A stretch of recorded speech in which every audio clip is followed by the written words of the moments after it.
Funding for New Mexico in Focus provided by viewers like you. This week on New Mexico in Focus, solving our doctor shortage. We head to the Roundhouse to talk with two doctors and a lawmaker about the reasons behind a growing shortage of medical professionals. It's impossible to get new doctors to Las Vegas. It's a very critical situation. And subtracting algebra classes, why lawmakers are considering a change to high school graduation requirements for the first time in 15 years. New Mexico in Focus starts now. Thanks for joining us. I'm your host, Gene Grant. We return to the Roundhouse this week where lawmakers are trying to navigate the state away from a healthcare shortfall. In less than 15 minutes, political correspondent Gwyneth Dolan speaks with doctors and elected officials about what lawmakers can do to keep medical professionals from leaving New Mexico. And in the second half of today's show, our land's Laura Paskus sits down with a Colorado River official to ask about problems meeting the water needs of 7 states, including New Mexico. But first, we turn our attention to public outcry over a recent firing by a member of the governor's cabinet and the controversial new pick to lead New Mexico's Indian Affairs Department. Let's get to the line. Now it's time to welcome our line opinion panelists for the week. We're happy to be joined in studio by Tom Garrity, founder and president of the Garrity Group Public Relations. Author and political psychologist Martha Burke is to his left. And across the table is attorney and public safety analyst Ed Perea. Thank you all for being here. I want to go back to Martha for a quick second. Martha is an author and also a podcast author. How do you say that? A podcast producer. That's it. What's the name of your podcast? Equal Time with Martha Burke. Look for it. Absolutely. All right. We start this week off with 2 of New Mexico's cabinet seats caught in local headlines. The governor's pick to lead the state's Indian Affairs Department was decried last month by members of one of the department's task forces, claiming allegations of rape 15 years ago should disqualify the nominee. 2 members of the state's Missing and Murdered Indigenous Women and Relatives Task Force also threatened to leave the group following the governor's decision to nominate James R. Mountain to lead the department. Now, Mr. Mountain, a former governor and Supreme Court justice at the San Ildefonso tribe, was arrested in 2007, indicted in 2008 for charges of criminal sexual penetration, kidnapping, and aggravated battery against a household member. The case was dismissed, Martha, in 2010, with the prosecution stating they had insufficient evidence to proceed. Now, how does a candidate with a history of these allegations get nominated for a secretary position by the governor? Is there something we're not seeing here? Because I have to assume the governor's people were fully aware of this background. What are we missing here? How could they not be aware of this background, Gene? It's inexplicable. To me, it smacks of cronyism. I'm sorry, but it does. Because there was no compelling reason to appoint this man. There were compelling reasons not to. Right. As you say, it was lack of sufficient evidence. As our attorney who's sitting right here will tell you, that is not exoneration. And so why light that match?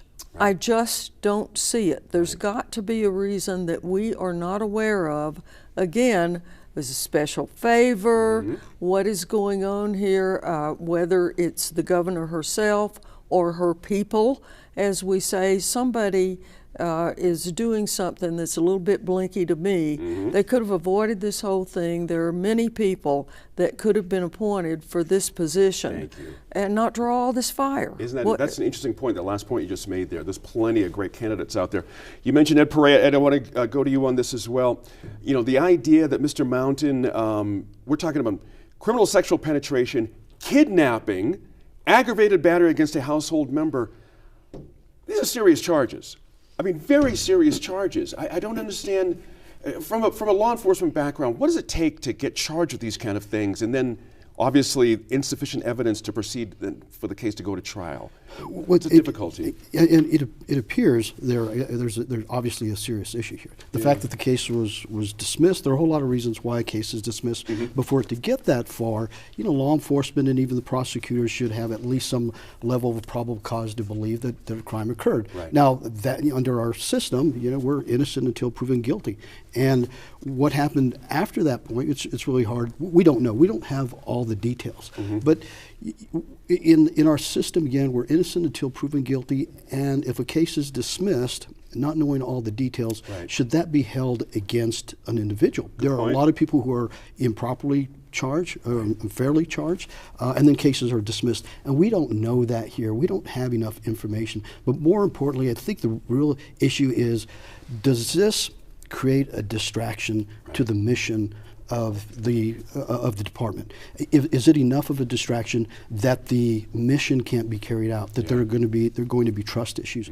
We really need to listen to those people who are concerned. We need to listen to the community. We need to listen to those people who are going to be affected by this decision, and then make a decision as to whether this individual can move forward effectively in that role. Good points there. You know, Tom, there's something, I'm going to use a word here, it's almost cruel, and this is the word that comes to my mind, to have a man leading a department that and task force that specifically looks into missing and murdered Indigenous women. I don't know how you mash those two things together. If you're on that task force, how do you look at your boss with any kind of a credible eye and say, what do we do now, boss? What's our marching orders here? You see what I mean? There's a problem for the task force here, it seems to me. There is, and I think it's an opportunity if there is a hearing and if he is confirmed, then he may have an opportunity to appoint someone to head up that particular task force. Someone who is passes that optics, for lack of a better term, and is a bit more connected with that particular issue from the victim advocate side. That gets to Martha's point. There are plenty of people out there that have that role, what you just mentioned there. Well, yeah, but Indian Affairs Or that Department skill, is much broader than the very important task force, no doubt. Right. But the optics of it, from the perspective of, you have the governor's office who has, been, defended. This is our choice. This is the person that we want to lead the Indian Affairs Department. And then you have the, Rules Committee. And Senator Katie Duhigg, who is saying, he's not scheduled yet. Right. And then in Thursday's Santa Fe New Mexican, the governor's office saying, well, we've not yet submitted the application, which is actually all part of the process. Right. But, I wonder what that would look like as far as having a hearing for his nomination. They would likely have to move it to the Senate chambers. And I think that there's probably a feeling maybe on both sides to, maybe a designate is an okay title to have. Wouldn't be the first person who's had that title connected with them for more than 4 years. That's an interesting point there. I what do you don't think that would do the trick, Tom. Putting him there with any title is offensive. I understand that from reading the news accounts that many of the women on that task force are prepared to resign from the task force if he is in fact chosen and confirmed. And that is a serious thing too. I wonder why this was ever even considered. It just doesn't make sense. Let me keep you on that thought there about a Senate hearing. I mean, obviously there's a chance here for a lot of spectacle, a lot of emotion, a lot of everything. I got to think these Senate committees are going to want to avoid that. I just can't imagine going down. They've had a lot of things to do the last week of the session. This would eat up a lot of oxygen. They may just run out the clock on it. That's right. And because, as I understand it, that is the end of this particular round of choosing someone. They'd have to start over if the session ends without any action. And maybe that's the best outcome, although I still think it makes the governor look very bad. Quick question. I got to spin on some other cabinet stuff. Ed, on Martha's point of the governor, does she have wiggle room here to change her mind? I think she does. As I mentioned earlier, listen to the people, listen to the people's concerns. And it's not necessarily a bad thing if the governor changes her mind. The governor just has to look at the concerns, listen to the people, and answer the question, can this individual be effective in this current role in light of all the circumstances? And I think that's a question that ultimately she's going to have to answer. Good point there. Hey guys, a current cabinet secretary is facing criticism after finding the longtime director of the Office of Archaeological Studies, that's interesting, more than 100 museum professionals and public citizens co-signed a letter to the governor upset over the action from Cultural Affairs Secretary Deborah Garcia y Griego. She too was appointed by the governor. Now, Martha, does that level of influence and level of accountability for cabinet secretaries, what's going on here? We've got a lot of feet going out the door here. Should we be concerned? Absolutely. Yeah. Somebody is not paying attention, and you know where the buck stops always. It's at the top. That's right. I notice in both these cases, the governor herself is not commenting. She is delegating the comments, which is usual. Right. But something this serious, and I want to read for our audience what that letter you just referred to said. It said that Garcia y Griego has an inability to constructively address problems, manage and address shortcomings, but rather punitively looks for scapegoats. This latest firing of a very long-time employee with a sterling record and virtually marched out of the building. Isn't that something? It's outrageous. I mean, archaeology? Tom, it's like, what could this poor man have done so bad he marched out the building? Did he dig up some bones we didn't know about? Exactly. Just a quick point on Martha's point. Since the secretary was chosen in 2019, 3 executive directors at the National Hispanic Cultural Center here in Albuquerque have been let go. Director vacancies at all 5 other state-run museums. This is not good. This is our calling card to the world, literally, our art. It is, yeah, and you know, the Cultural Affairs Department is you know, world renowned, and you That's know, right. you know, on the flip side, you know, from the and. You know, please, I don't mean to be as glib, but I will say that this is really a cabinet secretary with quite a bit of tenure when you take a look at all the other departments and such. There. And, you know, it's always, you know, I mean, what we do is we have a way to kind of look at things and then be that armchair quarterback. And, you know, without having the insight as far as, you know, any possible disciplinary records or any performance measures, things of that nature. So, you know, with all that said, you know, I mean, you know, I'll go back to the optics, and you know, how does this cabinet secretary rebuild trust within the department and then within the larger industry? And that can only really be done with consistency of product, and it's not happening right now with the rotation of different directors. You know, interestingly, I mentioned the National Hispanic Cultural Center, Ed. Since Garcia y Griego was appointed, 13 directors have either been let go or left their position as well. I mean, the turmoil here, no situation can run with this kind of turmoil. You're absolutely right, Gene. I mean, it's very distracting, and it creates a lot of morale issues within the agencies and within the organizations. Now, the question here to ask are, what's this individual's key performance indicators? How do you know whether she's successful or not? Is turnover itself a key performance indicator? What about the other agencies? Are they experiencing similar turnover? So they really have to look at her role and what she's been called to do. Was she been asked to clean house? Were there issues that she's specifically focusing on that we don't know? And so we don't have enough information really to judge her overall work performance. Clearly, there are some concerns that probably need to be answered in the interest of this agency that she serves. That's right. Well, the 120 folks that signed the letter of concern is a point that we should take very seriously. And the governor as well. Absolutely. And the governor as well. And her spokesperson has said they want to continue to perform the mission of the department, and one has to wonder, is the mission of the department to gut the leadership? Well, and that's we have 5 state-run museums without directors right now. It's worth $3 million annually to the state. You can't be having that. Thanks to our line opinion panel. We'll be back here in about 10 minutes to talk through a new development in our state's struggle to pull literacy rates up from 50th in the country. We, for really decades, we've been naturally shorted by hydrology.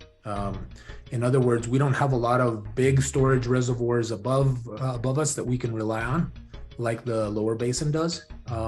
So if you happen to live within a tributary that gets a lot of snow, you might get a full supply that year. If that tributary or that basin doesn't generate a lot of snow that year, oftentimes we're short. Going into the 2023 legislative session, we knew health care would be a major focus for our lawmakers.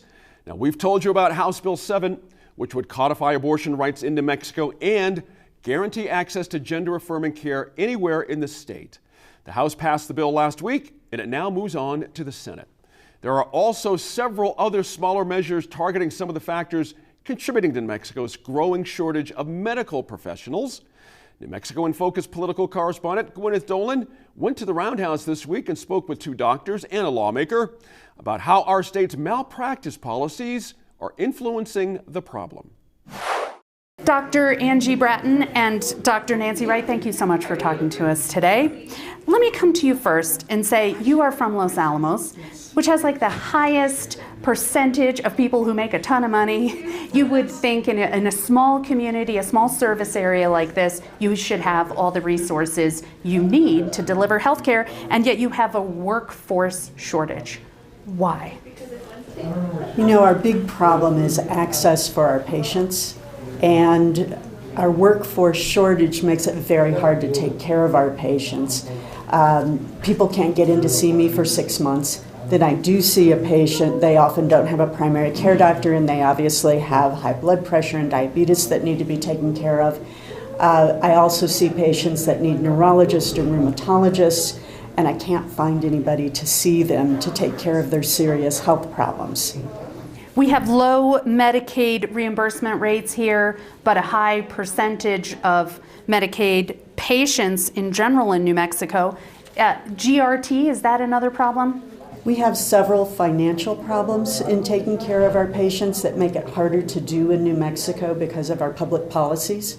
One of those problems is that we do have a really high Medicaid patient population with low reimbursement. Another is that we're one of 2 states that require doctors to pay gross receipts tax on copays and deductibles. We cannot pass that on to patients, so that means that your copay, I have to pay some of that in for taxes.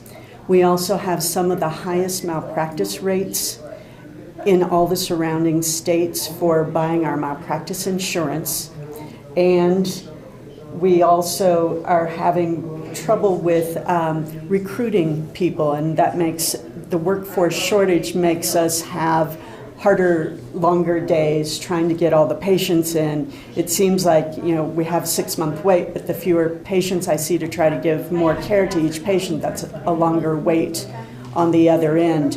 We would love to be able to recruit more doctors, but part of our problem is that we don't repay student loans at the same rate as surrounding states. Most medical students come out of medical school with a $240,000 debt, and our loan repayment is only $50,000 after working for 2 years here. Dr. Wright, you are in Las Vegas, New Mexico. It's a very different community. You've got a huge service area. They're less affluent. You're a pediatrician, and you work as a team with OBGYNs in labor and delivery. We are seeing a national trend of labor and delivery units closing across the country, and this is the problem that you have had in Las Vegas too. How would changing malpractice insurance rates improve that? How could that improve that situation there?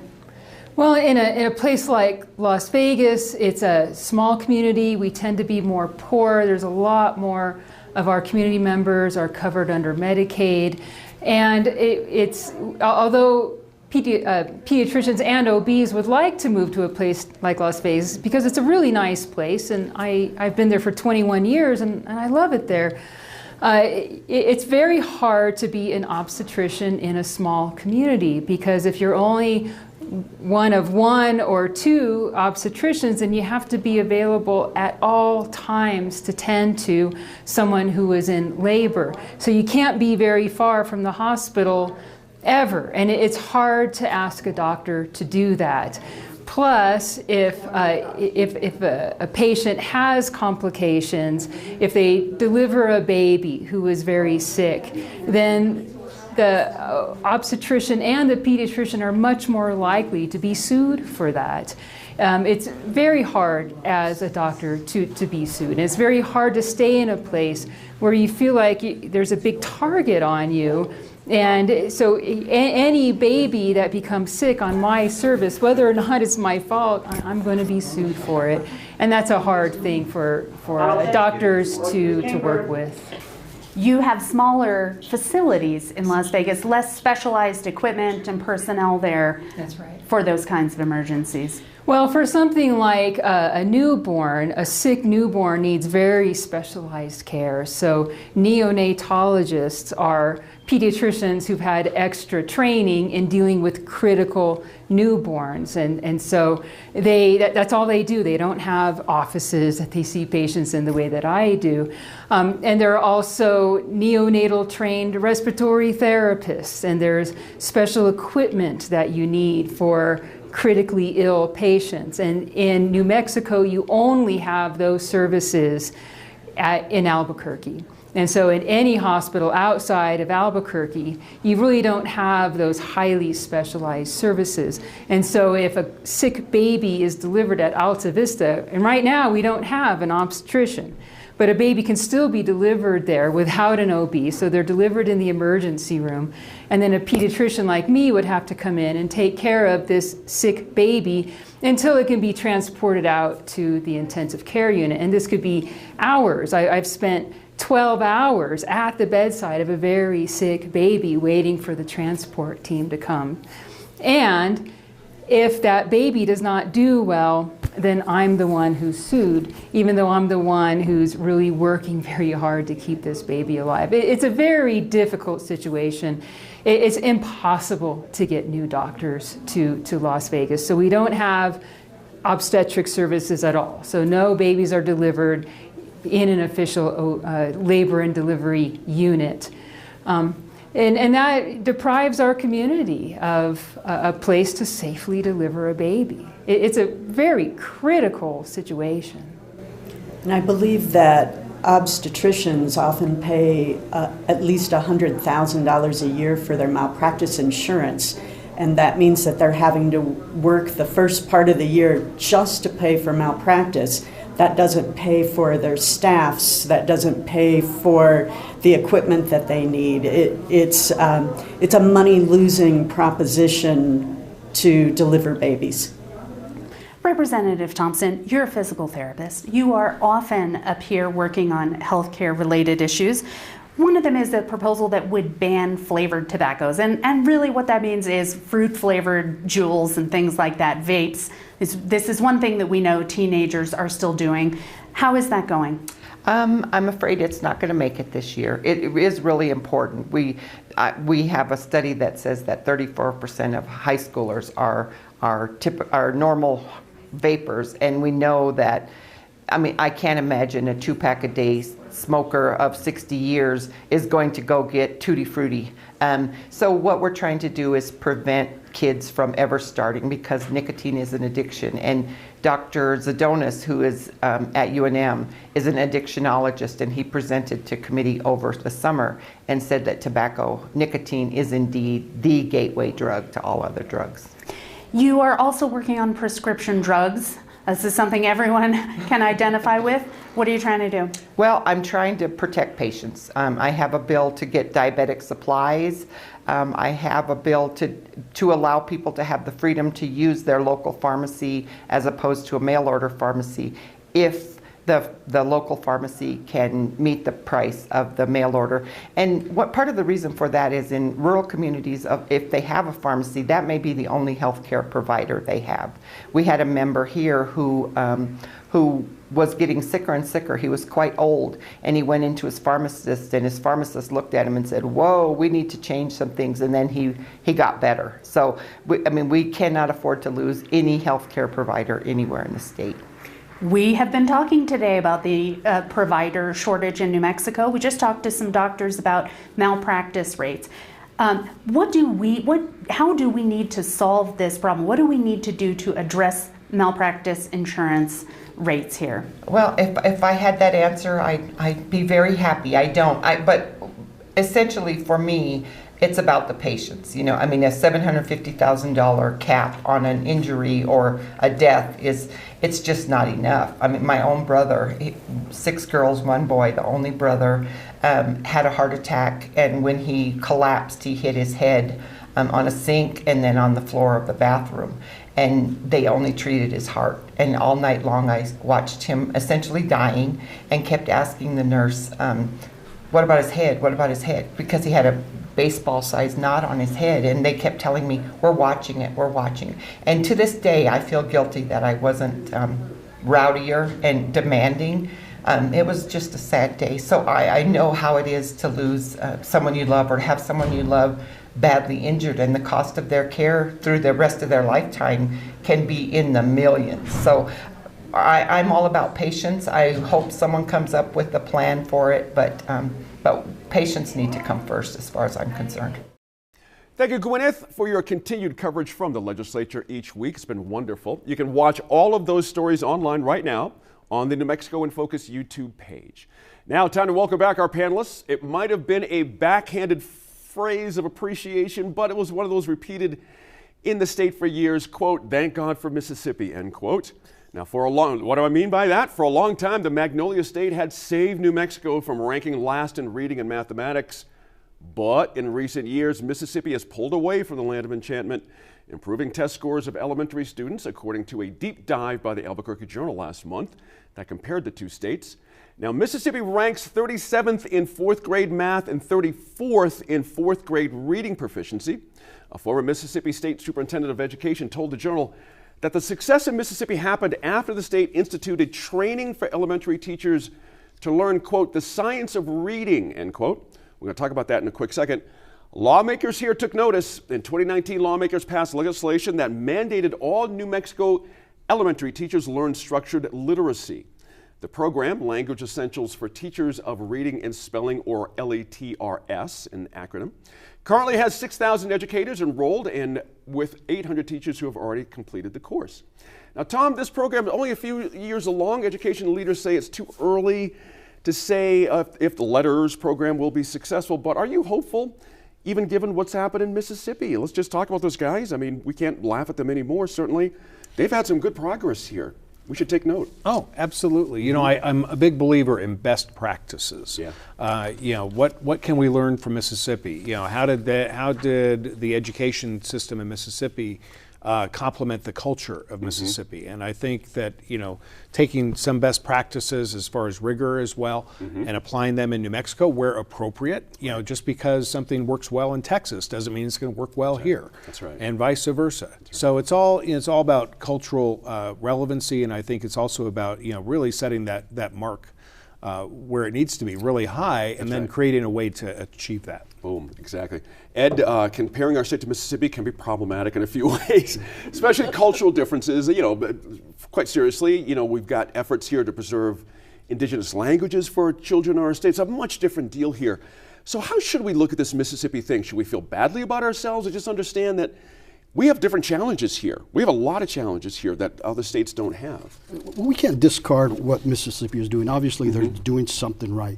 But what I would be interested in, and I'm sure that educators have looked into this, are what are the other 48 states doing? What is number one doing that's made them number one, right? We're focusing way too much on the tail end, but maybe we put a little more attention on the front end. And there are, you know, obviously we deal with some very specific issues here that are unique to New Mexico, and I think that always has to be factored in. But we can't use it as an excuse. That's right. I think that this is a good beginning. That we look at a success story with a group that is often ranked behind us, but I don't think that that's enough. I think we really need to stay focused and look at the uniqueness of our educational system and make the changes that need to be made in order to move up the way Mississippi has. That's right. You know, it's a point of interest, Martha. Of course, you know, nearly 18% of New Mexico students speak English as a second language.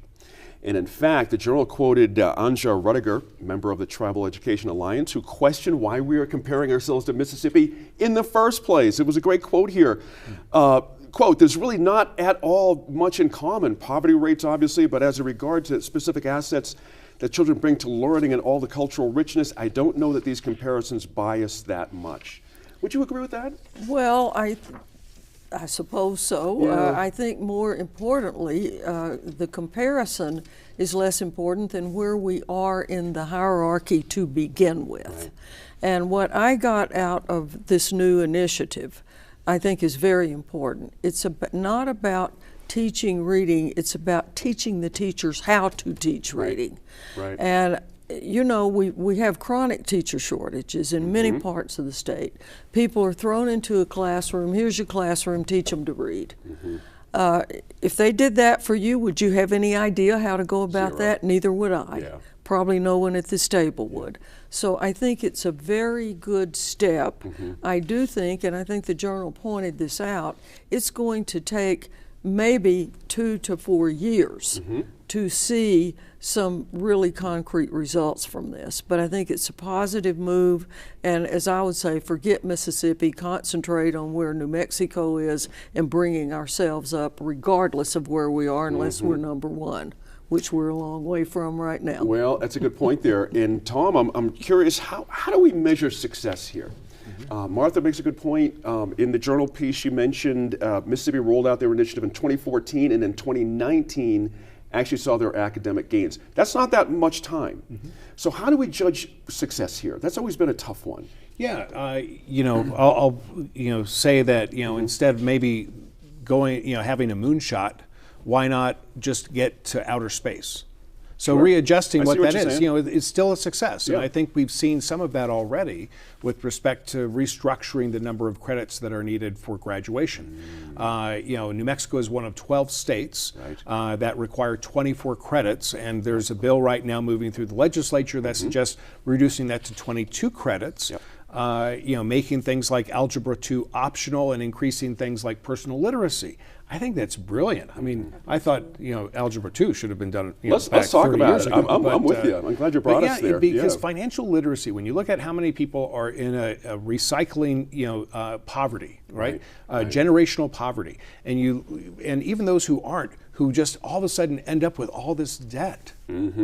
It's like that's the thing that really cripples our society. Look at how the national student debt discussion has really taken it. Well, it's all about financial literacy. I mean, people go into debt because sometimes they don't understand or they feel forced, and just having that as a part of the curriculum, I think, is huge. That's a good point there. I really appreciate that. And Martha, I'm glad we're on this high school thing because it's interesting. This idea of Algebra 2. There's one side of the population with a big, it's got to go. And then the other side that says we should keep Algebra 2 because if we're going to be in step with other states on our educational attainment, they're not dropping Algebra 2. Why should we? Are we dumbing down things here? We're already dumbed down, Gene. Yeah. Only 16% of our high school juniors are proficient in math. That says to me, forget Algebra 2. Let's do add, subtract, multiply, and divide first. I laugh, but I'm not. That's what we need to do. Algebra 2, well, this got me thinking, I took it, I guess, in high school. I have a PhD now. I have no idea what Algebra 2 is. So, but I can add, subtract, multiply, and divide. And I think that's where we need to go back and reevaluate. Now, the schools are still going to be allowed and maybe even encouraged to offer it.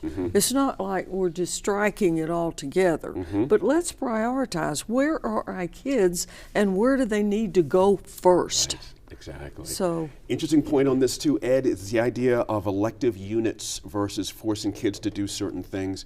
That could include trades. It could include, if you have a specific idea of what you want to do in life. It's not a bad idea when you think about it.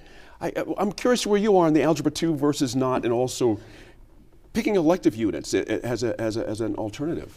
As the saying goes, you do what you did, you get what you got. Right. And so it's really important to disrupt the system. We know what we've been doing hasn't been as effective as we'd liked it to be. So let's change it up a little bit. I think Representative Andres Romero has done an exceptional job. I mean, he is a high school teacher himself. That's right. That's right. So he knows at the ground level what these students need. And he talks a lot about keeping these students engaged. And not every student is going to go to college. Right. Many of them will seek the trade route. And it's important to have those options. So we start focusing those students who don't want to go to college. That's right. Give them other options That's so that they start thinking about and engaging more in the high school experience. That's if they can relate to what's being taught in high school, they're more likely going to attend the high school classes and graduate. So I think it's important. Again, Algebra 2 is important if that's the path that you're taking, but I don't know that every student out there needs Algebra 2. And so I think Algebra 2, it is being offered. I think that was one of the amendments to the bill that, that will be an option. And for those schools and for those student bodies, the school districts will have the opportunity to include and possibly even mandate Algebra 2 for their student body. But I think that's one of the positive things about this bill is that it does provide school districts options. That's a good point there too. The option bit is really key. STEM, Tom. We've heard about STEM for years, including this governor, but we're not really hearing STEM in this argument here. Have we walked away from STEM as the path forward, or? Well, I'm not that as intimately familiar with with the legislation that's being suggested in Santa Fe say where STEM is. Sure. But what I would like to be able to see, to kind of go back to what Mr. Perea was saying, is the ability to offer vocational education as a pathway through. I think right now the curriculum is really focused on, okay, you're going to college as the next step, as opposed to, life starts as a next step. How's that? And so that's what I like about this particular legislation, is that it offers that next step through the financial literacy aspect, and hopefully there can be some items in there, if not already, that really focuses on offering more of a vocational education option. Point there. And in fact, on your point, Tom, just to kind of tie it down, those electives can include what you mentioned about financial literacy, but also fine arts, military career preparation. That's interesting. That was really good. Isn't that interesting? I think that meets us where we are. And for non-English speakers, non-English language classes, and computer science, those are the other electives. That makes sense to me. Do you guys too? It does. I want to throw in one comment about the STEM. Please. Because nationally, there are twice as many men in college in the STEM area than the women. And if we're going to increase it, which we should, for those students that are on that path, as Tom says, we need to pay attention to who we are encouraging. That's a good point. And there. Are we encouraging our girls to the same extent that we are our boys? And it's always a concern because there are so many cultural taboos against, girls don't do math or science, so forth. Time to so just wanted to make us aware of that. And in terms of these, what do they call profiles for graduation? Tom's point is very good. Not everybody's going to college. That's right. So they need to have 2 tracks on that at least. We're getting there. Sounds like we're getting there. Thanks again to all. We'll be right back here at the table for a final discussion on a bill that would expand Medicaid eligibility across the state. That's in about 10 minutes. But first, a dire situation developing on the Colorado River. 7 western states, the federal government, and Mexico are all grappling with continued lower flows and very low reservoirs, as you know. On the Colorado River, lower basin states like California and Arizona, they're particularly looking at having to make cuts. But what about New Mexico? As an upper basin state, our situation is very different. RLN senior producer Laura Pascas checked in with the state's Upper Colorado River Compact Commissioner, that's Esteban Lopez, about New Mexico's share of Colorado River water in a warming world. Commissioner Lopez, thank you so much for joining me to talk about the Colorado River today. Thank you. It's my pleasure to be here. Thank you for having me. Thanks. So I want to start just with the basics. People hear about the Colorado River and maybe don't think about New Mexico necessarily. Where does New Mexico fit into the larger river basin and allocations? Well, the Colorado River spans probably 7 states in the U.S. and then goes into Mexico. And in New Mexico, the San Juan River is the river that most people are familiar with. That's a major tributary of the Colorado River, and that's where we get some of the Colorado River water apportioned to us as a result. We also have much smaller amounts further south in the Silver City area with the Gila River and the San Francisco River, but those are much smaller by comparison. In terms of how much we get, first, the Colorado River was split between the upper basin and the lower basin. The upper basin being comprised of all of the area that flows into that watershed above Lee Ferry, Arizona, which is right below Glen Canyon Dam near Page, Arizona. And that's the upper basin. And it's, for our purposes, we generally think of that as the states of New Mexico, Colorado, Wyoming, and Utah. The lower basin is the portion that flows in below that, and that's comprised primarily of flows in Arizona, California, and Nevada. And then, as I mentioned before, Mexico has some rights to it as well. Okay. I think it's accurate to say that there's a crisis on the Colorado, particularly on the lower Colorado. How would you characterize the upper basin's situation right now?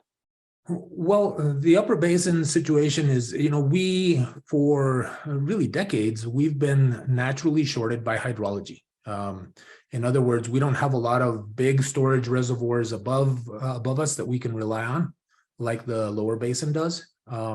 So if you happen to live within a tributary that gets a lot of snow, you might get a full supply that year.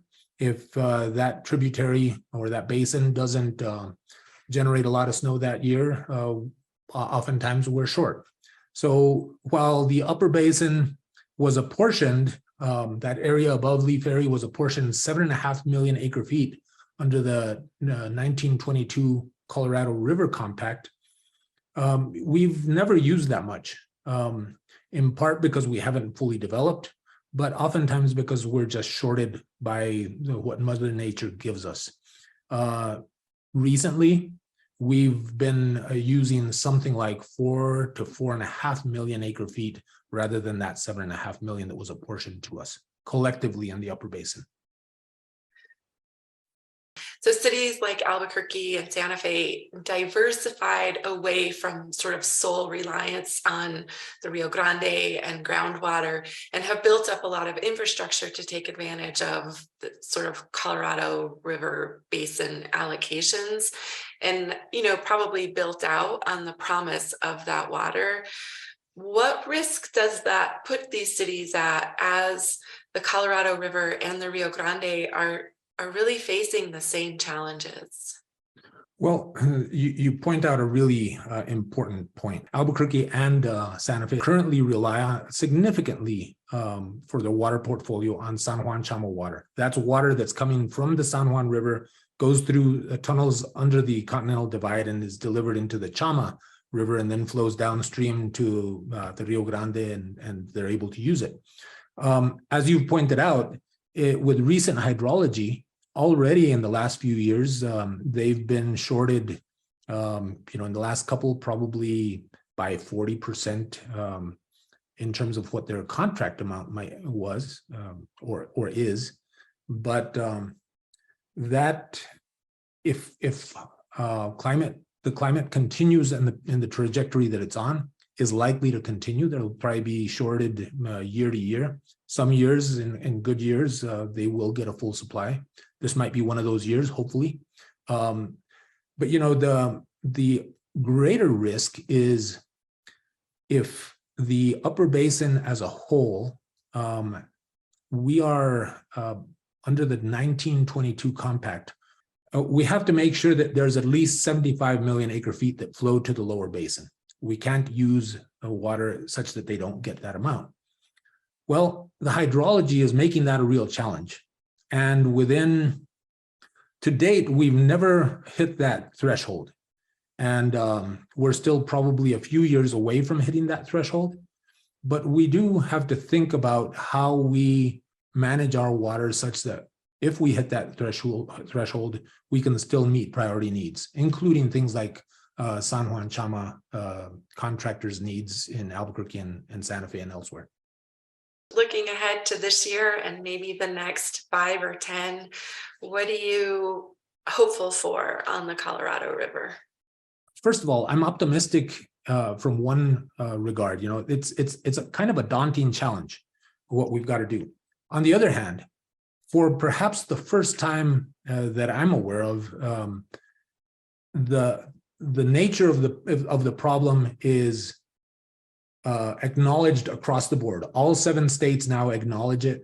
Whereas, back 10 years ago, there was not an agreement that we actually had a problem that we had to work out. Right now, everybody understands the nature of the problem. Everybody's kind of has a common objective in terms of how much we think we have to reduce uses and so forth. How we do it, we still haven't figured out. But for that reason, that makes me optimistic in that we've kind of finally defined the problem. Now we have to work through it. Mexico, they recognize just how tenuous a situation it is, and they are committed to working through these problems with us. So I think those are the things that I think make me optimistic about this. It is a challenge. Everybody has their own interests that they're trying to protect, but in the end, I think we all recognize also that if we don't do what we have to do, either the Secretary of Interior will impose those shortages unilaterally, or if she doesn't, nature will. If we continue on this path, we've got to figure out a way of managing the river at this very, very low end. All our operating guidelines for the river assumed reservoirs that were going to be full or close to full and that's the way we've always operated. Operating at these lower end of the reservoirs, we need to have new management criteria, and that's our challenge right now. We need to figure that out by probably August of this year, and then immediately after that, we've got to start renegotiating the 2007 guidelines, interim guidelines, which expire in 2026. And so we've got to negotiate a new set of guidelines going forward, a completely new set of guidelines, but one that hopefully will be informed by this new climate that we're seeing and this reality that we're likely to be operating with a lot less water than we ever had thought we had before. Well, Commissioner Lopez, I appreciate you talking with me today. This has been really helpful. Well, I appreciate this opportunity. Thank you, Laura. You can watch that entire conversation on the Our Land YouTube page or listen to it on the New Mexico in Focus, the podcast, available anywhere you find your podcast. Now, let's return one last time to our line opinion panelists to talk about Medicaid. Now, nearly half the state is covered under the federal health program, and elected officials in Santa Fe are considering approving a bill that would further expand New Mexico's Medicaid coverage.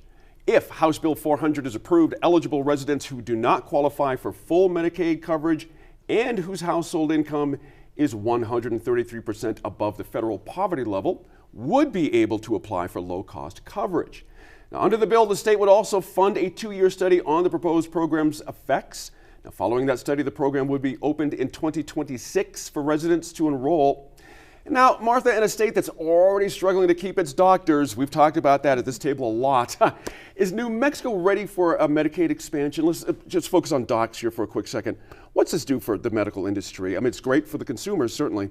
I see where the governor's going with this, but it puts additional pressure on the medical community without question. And when you say great for the consumer, right. I'm not sure about that, because it's hard right now. Call up, try to get an appointment right. with your PCP, so That's to right. speak, your primary care provider. Yep. Yeah, you can have an appointment 6 weeks from now. But the other side of it is, what about the folks that can't get an appointment at all because they don't have the money to pay for one?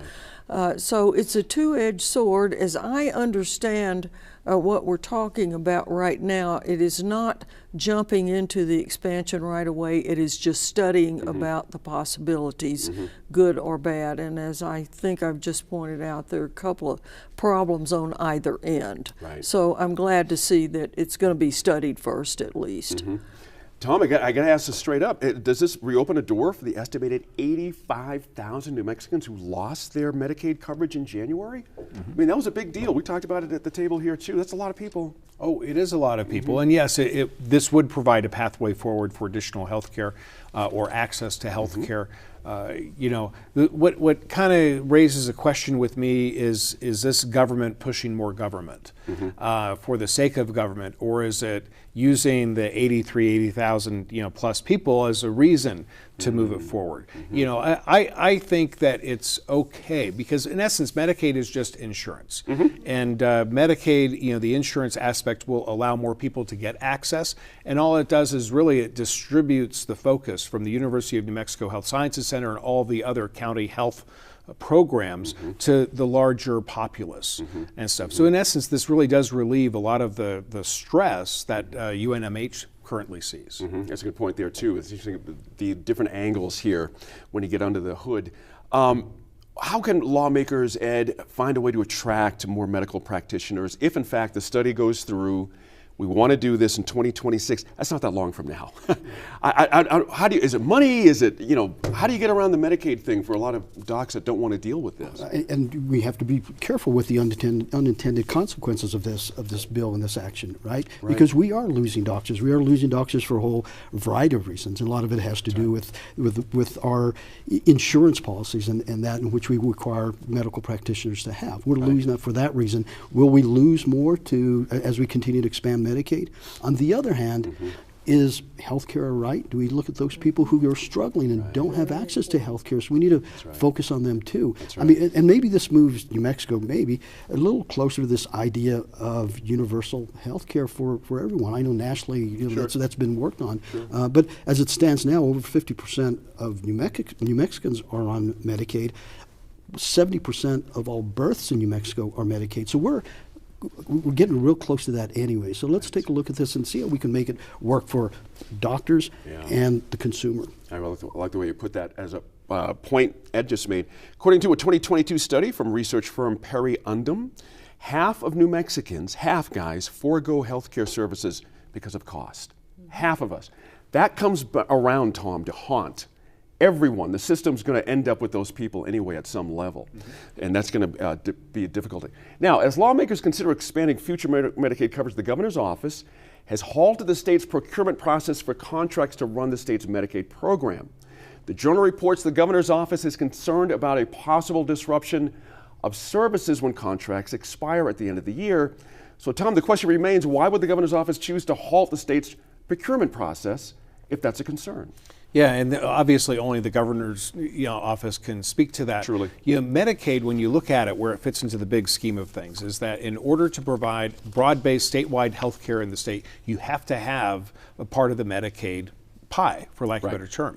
Without that piece of the pie, doing business in New Mexico and providing non-Medicaid services is very difficult, still possible. There have been some of the approved providers have been in that position before, and they've done well, but they would really like that piece of Medicaid pie. So, the fact that this was pulled in the 11th hour and the amount of investment that has already gone in, I mean, this does not pass the optics. It does not pass the smell test. It doesn't pass a whole lot of stuff. And there should be a lot of protest, and I'm sure there will be. Interesting point there. And Martha, let's get down to some names here. The current provider, Sky Community Care, was not included in the state's final list of recommended providers. None of us know why that is, because again, as Tom mentioned, we're not privy to those conversations. But Western Sky Community Care, a sub of Centene Corporation, covers about 87,000 people, and they came in last out of the five. They came in last. And what is interesting to me is that they canceled the request for proposal for everyone. Is that a CYA thing? Because they didn't want to single out Western Skies because they like them anyway? We don't know, but these are very valid questions to ask.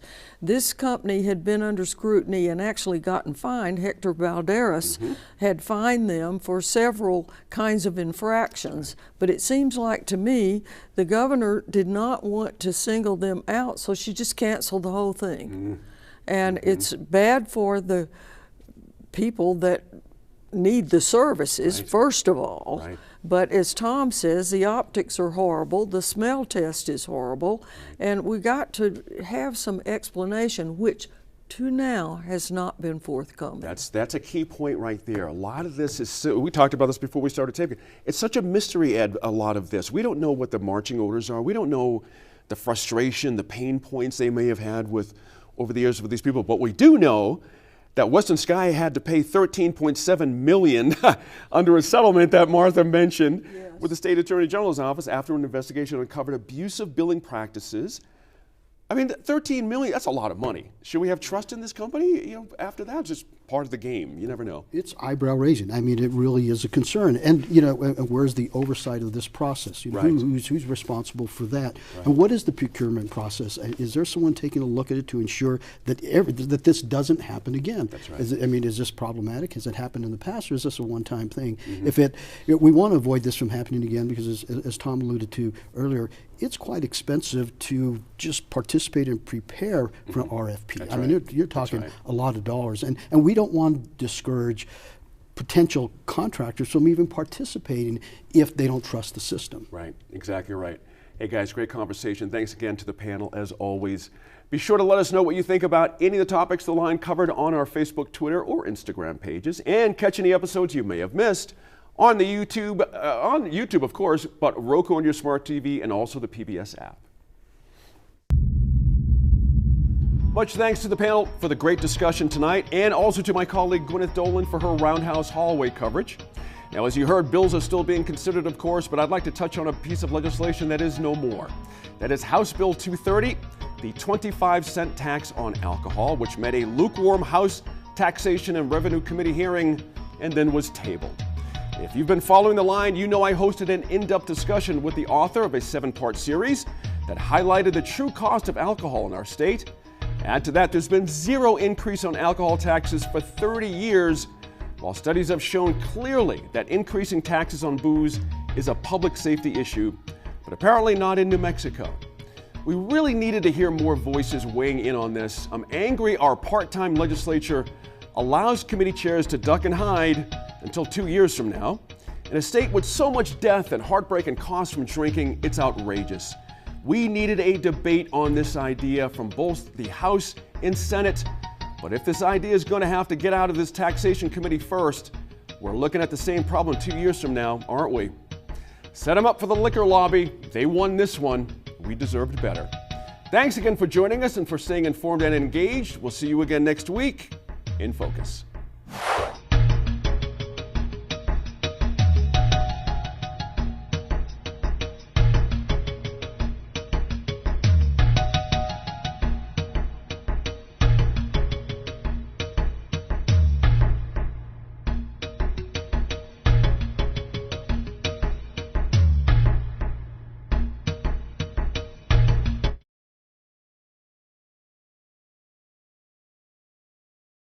Funding for New Mexico in Focus provided by the viewers like you.